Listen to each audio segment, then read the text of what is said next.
me back.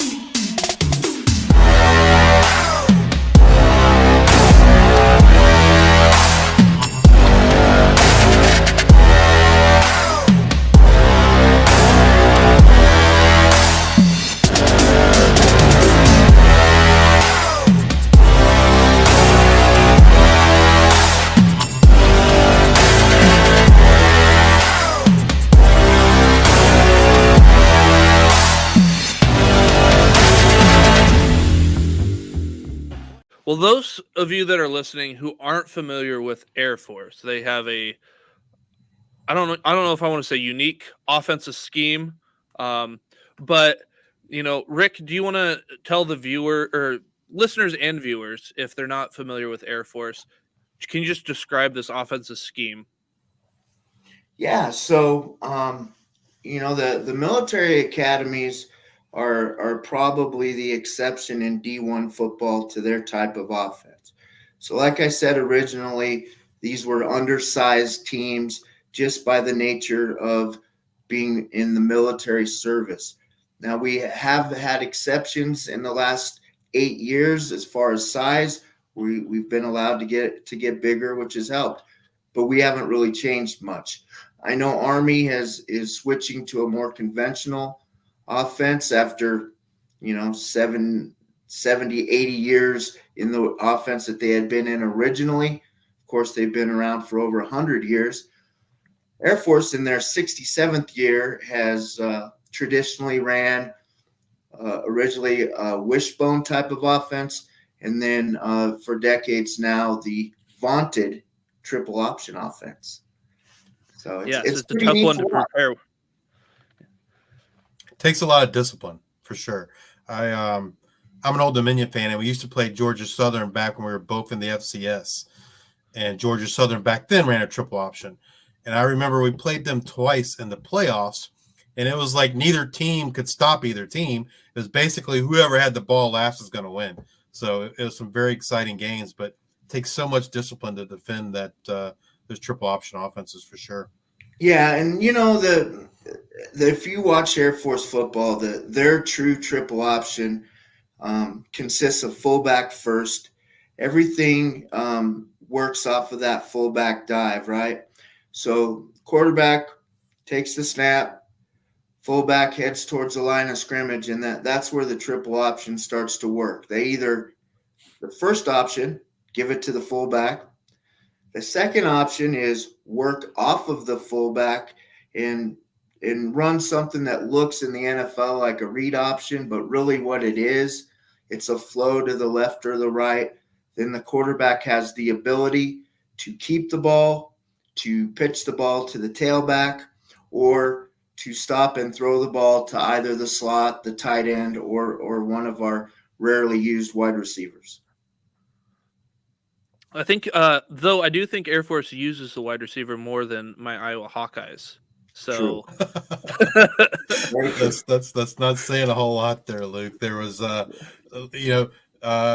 you'll appreciate this, Rick. There was the Mountain West fan at the Colorado State Virginia game who had on a shirt that said Virginia basketball is Iowa football. How ironic. All right, let's talk about a little bit about the 2024 team. So we were talking a little bit beforehand. This season Air Force loses a lot of production from last year, both offense and defense, really. But really kind of starts up front. They lose, looks like top of their top 8 offensive linemen in terms of snaps played in 2023. So what does this mean for the 2024 Air Force offense, and how did the offensive line shape up during spring practice? Well, if you want to talk about this team, you got to kind of take a quick peek back. In the last 4 full seasons, Air Force has won 40 football games. Now, that's a byproduct of a COVID year. We did not get the COVID exemption like a lot of schools got. What we got was the ability, because of what was going on, to get a turn back. So that loaded this roster up for 4 years, basically. And I'm not going to say the cupboard is bare, because by no means it isn't.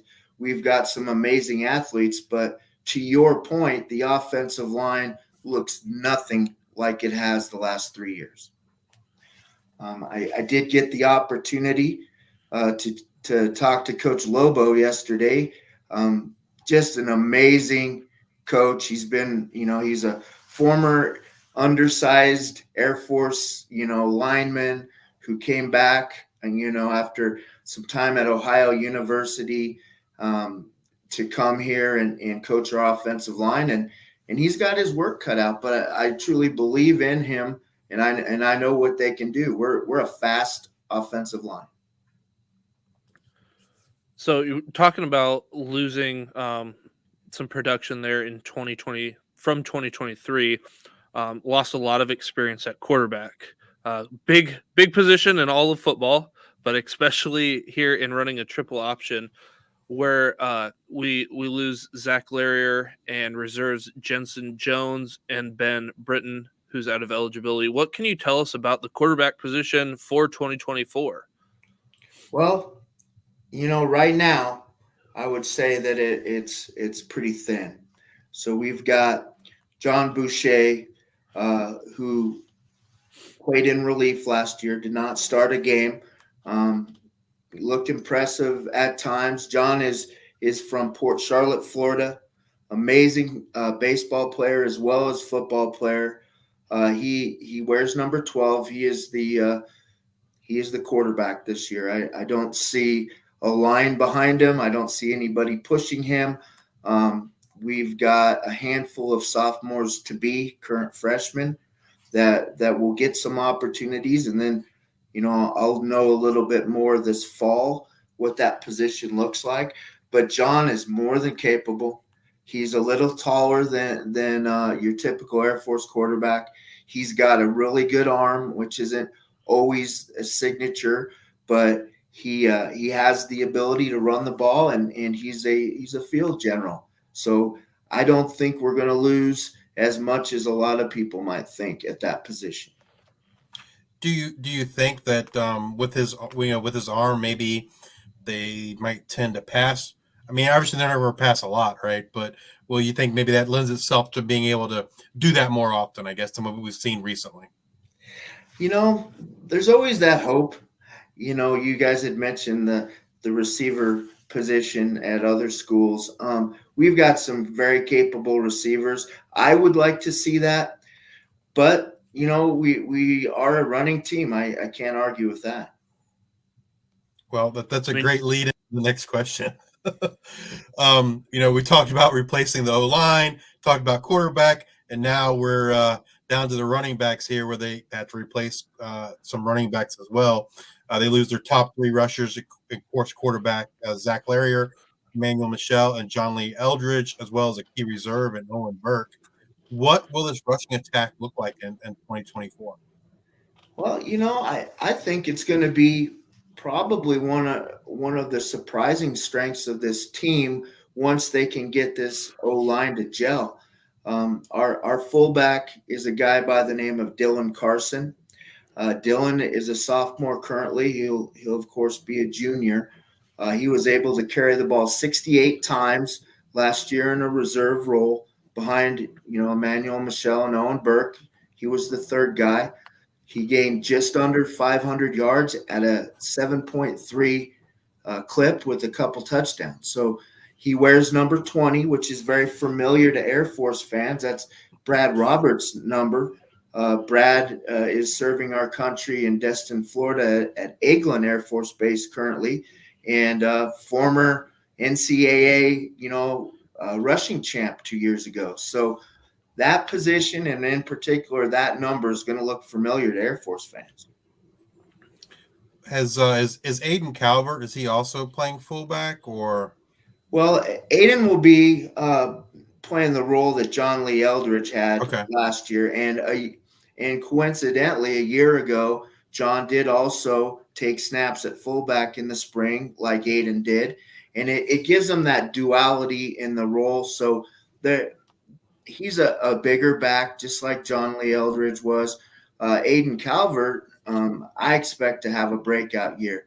27 carries, 222 yards. That's an 8.2 yards per carry average. And this kid's got that next level speed. He's going to be somebody that you're going to go, hey, Rick talked about him. That's what we like to hear. Yeah, absolutely.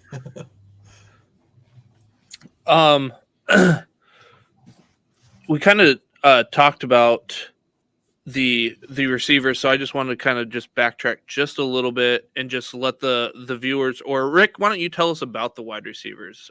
We got 3 top receivers coming back.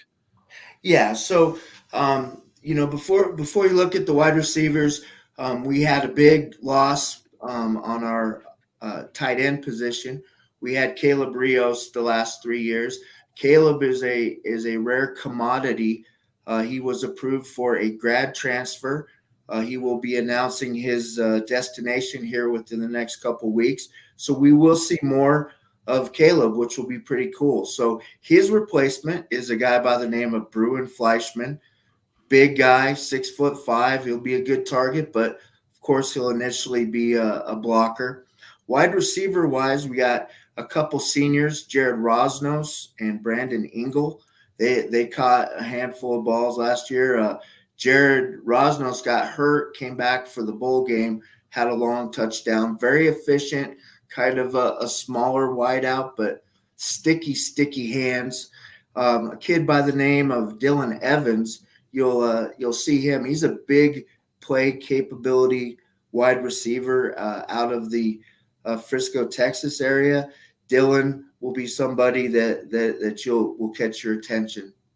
Would you say, does it remind you of like Micah Davis, how he was used maybe back when he was in Air Force? Yeah, that hurts my feelings. Micah, who wore number 0 for the Falcons, was a dynamic player. His dad, Dexter, was an NFLer. Micah went to JUCO. He ended up at Utah State University, and he's going to be a thorn in a lot of people's sides. He's very special. So, yeah, that's a great comparison. Different position. Micah played a little bit on the slot. Our slot position is going to be Cade Harris. He wears number 21. He's a kid out of Utah. He's made a statement from time to time when given the opportunity. You'll see a kid by the name of Jordan Scarborough. He's about that size, that mid size. And, there's also some surprises on this offense. So I think you already answered this question, but I will ask again anyway. I think you mentioned a running back for this, but is there an offensive skill position player that we haven't talked about that you kind of see, or who do you think is probably the big breakout from offensive skill position here?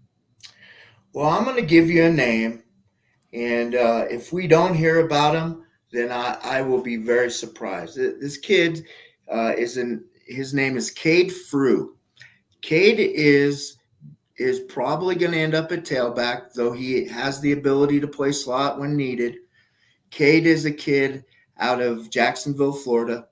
He went to Bowles High School. If that sounds familiar, that's where Mac Jones, who was recently traded back to Jacksonville area, went. Cade was one of the top rushers in Florida State high school history. A small kid, so he went to a school that appreciates smaller athletes, and I believe that this kid is something special. I love to hear, being in Iowa, our big thing is wrestle and play football, because that footwork goes together really, really well, and you get that low center of gravity, and you just kind of you kind of more bounce off of people as opposed to take that hit and go down. So I love to hear that he has that wrestling background. That's big, and I think an important thing that I'm not so sure everyone else maybe has that same sentiment. Yeah, it's going to be fun to watch him. He's a special athlete.